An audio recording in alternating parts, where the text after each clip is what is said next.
Hi Shadies, it's me, Eddie Stevens. Post-match analysis for England versus Fiji. Now I know what you're thinking. This motherfucker has not done a video in forever. And now he's decided to do one in his car with terrible lighting, driving around. What an amateur, what an idiot, what a weirdo. I can't defend any of that. I can't defend against any of that. It's all true, but this is what happens. I have ADHD and I am spontaneous. We'll see how it goes. So England versus Fiji. Here's the thing. I think a lot of people are guilty of what I'm guilty of. But that's a moral story for another day. But with regards to this rugby match, did you feel kind of frustrated during that game? And did you feel slightly embarrassed when it was very neck and neck up until the last sort of 15-20 minutes or whatever it was? I think that I personally have been guilty of this, and some of you definitely have.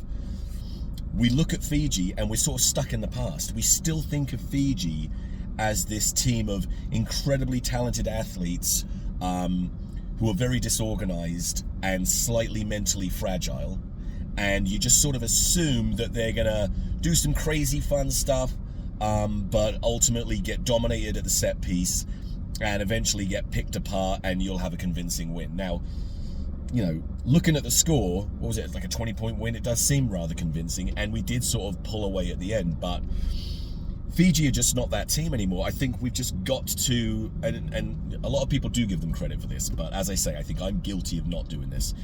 They're a legit tier 1 rugby nation who could beat anyone. They've beaten us before. They could have beaten us today. That was not convincing in any way. I mean, there's a lot of things wrong with that performance. There was also some good stuff to take out of it, but that's my overwhelming takeaway from this match, is that from now on, I think we need to look at Fiji, fixtures against Fiji, the same way we'd look at a fixture against a team like Australia. Australia, we beat them, I think, more convincingly and more easily than we beat Fiji. And I think Australia lost to Italy today. I think Fiji would probably beat Australia given the accounting they gave for themselves today as compared to how Australia have been. That's better, isn't it? Better lighting. I'm looking, look at the traps.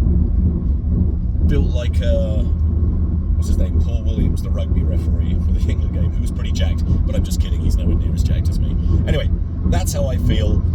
Good performances in that game. Chandler Cunningham-South, I think, did what was asked of him in a frustrating and difficult game. He did look probably the most physical player on the pitch, and you know, that's a pitch that had Mata on it, you know, and some other big scary Fijians, so he looked really good.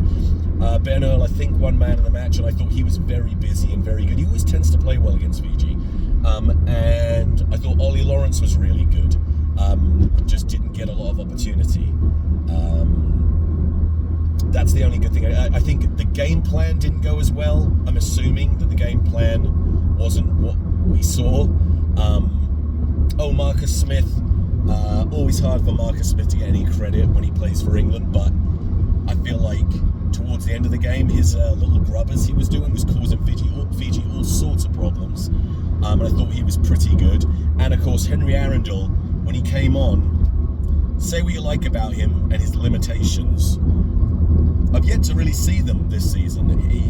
What he does, if he has any defensive limitations or tactical limitations, I don't really notice them, and what he does offer you is undeniable and irresistible, which is just incredible pace and an incredible ability to just make things happen. So he was good when he came on. That's pretty much it. I did a video. That's crazy, isn't it? I'll do more.